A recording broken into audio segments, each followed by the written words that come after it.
Double masters করে কাপড়ের business করবা? আপনি কেন আসছেন আমাদের হচ্ছে মার্কেট নষ্ট করতে?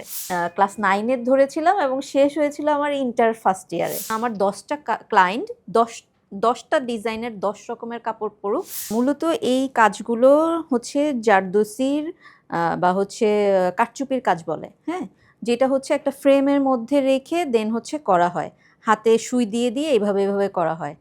কিন্তু আমি এটা করেছিলাম ছোট ফ্রেমে ঢুকিয়ে, তারপর হচ্ছে হাতে সেলাই করে যেভাবে, সেইভাবে হচ্ছে এটা আমার করা। তো এইটা করতে আমার অনেক সময় লেগেছে।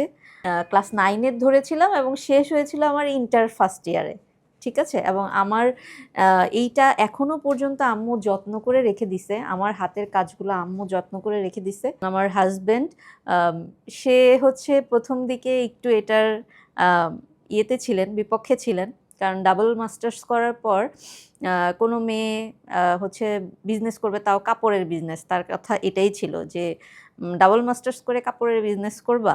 হ্যাঁ, তো এখন তিনি আলহামদুলিল্লাহ আমার যদি সবচেয়ে বেশি কেউ সাপোর্ট করে সেক্ষেত্রে আমার হাজব্যান্ড আমাকে সবচেয়ে বেশি সাপোর্ট করেন। এখনকার সময়ে যেটা হয় যে আমরা একই রকম কাপড় আরেকজনকে পরতে দেখতে আমার ভালো লাগে না।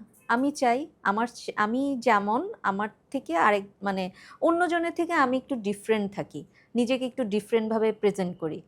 তো সেই চিন্তা থেকে আমার যেটা চিন্তা আসলো যে আমি যখন কোনো একটা ডিজাইন করব, যেহেতু আমার ডিজাইনার কালেকশন, সেহেতু আমি ওই কাপড়টা বা ওই ডিজাইনটা একটার বেশি দুইটা করব না, আর যদি দুইটাও হয় তিনটা হবে না, যেন আমার 10টা ক্লায়েন্ট 10টা ডিজাইনের 10 রকমের কাপড় পরুক এবং তারা স্বাচ্ছন্দ্য বোধ করুক যে হচ্ছে হ্যাঁ, আমি ওই আপুর কাছে গেলে আমি এই ডিজাইনটা অন্যদের কাছে পাবো না। আমি আমার ক্লায়েন্টদেরকে হচ্ছে টোকেন অফ লাভ যেটা বলে সেটা দিতে খুব পছন্দ করি। তো সেই ক্ষেত্রে দেখা যায় যে আমি বাইরে থেকে ছোটোখাটো হয়তো বা কিছু কিনে আমার ক্লায়েন্টকে দিলাম, বাট ওইটার চাইতে আমার মনে হলো যে আমি আমার ক্লায়েন্টকে কেন না নিজের হাতে তৈরি করে কিছু দিই। সেখান থেকে আমার জুয়েলারি সেক্টরে আসা। আমি এটা শুনেছিলাম, আপু আপনি তো হচ্ছে বুটিক নিয়ে কাজ করেন, আপনি কেন হচ্ছে এই জুয়েলারি নিয়ে কাজ করতেছেন? হ্যাঁ, আপনি কেন আসছেন আমাদের হচ্ছে মার্কেট নষ্ট করতে? হ্যাঁ, তো আমি তখন তাদেরকে আশ্বাস দিয়ে বলছি যে না, তোমরা ভাই তোমাদের কাজ করো, আমি আমার জুয়েলারিটা আমার ক্লায়েন্টদের জন্য করছি, এটা নিয়ে তোমাদের কোনো চিন্তার কিছু নেই। আমাদের খুব অল্প বয়সে হচ্ছে আমাদের আব্বু মারা যান। তারপর হচ্ছে আমাদের পড়ালেখা বলেন, আমরা দুই ভাই বোন, তো আমাদের পড়ালেখা হচ্ছে ছোট মামাই হচ্ছে আমাদের ইয়ে করেন, বহন করেন পড়ালেখার যে ইয়ে। তো সেই ক্ষেত্রে হচ্ছে ছোট মামার আমার যেমন হচ্ছে আমি ডাবল মাস্টার্স, আমার 2টা মাস্টার্সেরই হচ্ছে খরচ মামা দিয়েছিলেন এবং আমার এই বিজনেসের ফিনান্সিয়াল সাপোর্টও আমার মামা দিয়েছিলেন। তো আমি সবসময়ই চেয়েছি যে আমার আম্মু এবং আমার মামাকে মানে তারা যেন গর্ববোধ করে, ফিল করে যে হ্যাঁ, আমার তাহমিনা কিছু করেছে। হ্যাঁ, যে তাহমিনা হচ্ছে তারা তারা তারা মনে করে যে তাদের মুখ আমি উজ্জ্বল করেছি। যার জন্য হচ্ছে আমি আমার বিজনেসে লেগেছিলাম। কখনোই হতাশ হইনি যে হচ্ছে এই বিজনেস করব না, ছেড়ে দিব, বা হচ্ছে কখনো আগাবো না। বা হচ্ছে মাঝে, মাঝে হয় এরকম যে হচ্ছে আ উম চায় না কাজ করতে। হ্যাঁ, আমার ওই দিনটা আমার খুব খারাপ যায়, খুব বোরিং যায়। এরকম হয় না, এরকম না।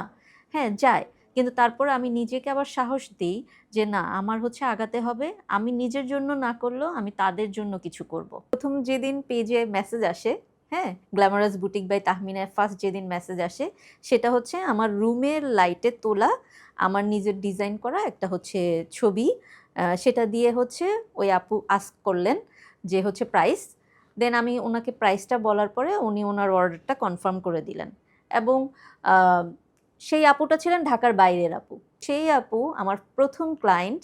উনি হচ্ছেন আমার ফুল পেমেন্ট দিয়ে হচ্ছে এই প্রোডাক্টটা নিয়েছিলেন এবং তিনি পরবর্তীতে বলেছেন যে আমার যে ম্যাটেরিয়াল এবং আমার হচ্ছে সেই জামার যে প্রাইস, সেইটাতে উনি অনেক খুশি হয়েছিলেন এবং ওর পর থেকেই আপু কন্টিনিউ আমার ডিজাইন করা জামাগুলো উনি নিয়ে থাকেন। 2018 সালে যখন আমি আমার উদ্যোগটা শুরু করব, তখন আমি ভাবছিলাম যে আমি কি একা পারবো? আমার দিয়ে কি হবে? আমি কি আমার এই উদ্যোগটা চালিয়ে যেতে পারবো? যাদের সাথে করতে চেয়েছিলাম তারা হয়তোবা বুঝতে পারেনি যে আমি তাদের ট্রাস্ট রাখতে পারবো। ওই সময়ে আমি হচ্ছে আর কাউকে পাইনি আমার মতো করে, এবং আমার উদ্যোগটা আমি নিজে চ্যালেঞ্জ হিসেবে নেই যে হ্যাঁ আমি এটা করব। আমার একটা জেদ থেকেই পরবর্তীতে আমি আমার উদ্যোগটা কন্টিনিউ করি, এবং সেই থেকেই হচ্ছে সেই 10,000 টাকার ছোট উদ্যোগ থেকেই আলহামদুলিল্লাহ আমার এখন গুলশান 2-এ একটা শোরুম আছে, শপ আছে। একজন ক্লায়েন্ট উনি হচ্ছে আমাদেরকে একটা শাড়ি অর্ডার করেন, উনি ওনার হাজব্যান্ডের নাম্বার দিয়েছেন, ওনার ফোন নাম্বার দেয়নি। উনি আমাকে আমাদের হচ্ছে ব্র্যান্ডের পেজে উনি হচ্ছে আমাদের মেসেজ দেন, যে ভয়েস মেসেজ দেন যে আপু সমস্যা নেই আপনি পাঠিয়ে দেন, আমার হাজব্যান্ড ওটা পিক করে নিবে।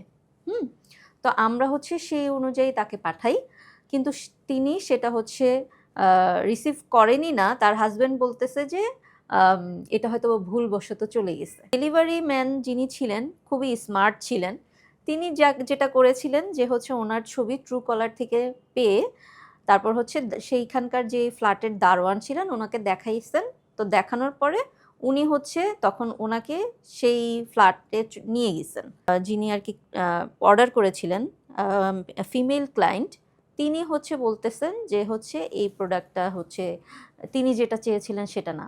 আলটিমেটলি উনি হচ্ছে প্রোডাক্টটা রিসিভ করবেন না, সেই ক্ষেত্রে হচ্ছে উনি যেভাবেই পাচ্ছিলেন ওইটাকে ডিক্লাইন করছিলেন। হ্যাঁ, তো 3-4 দিন হচ্ছে একটা শাড়ি ঘুরিয়ে তারপর হচ্ছে ভুলবশত চলে যাওয়া, এই জিনিসটা যেমন আমাদেরকে মানে সমস্যার সম্মুখীন করে, হ্যাসেল করে, সেই ক্ষেত্রে হয় কি আমাদের ক্রেতার উপরেও হচ্ছে আমাদের বিশ্বাসটা নষ্ট হয়ে যায়।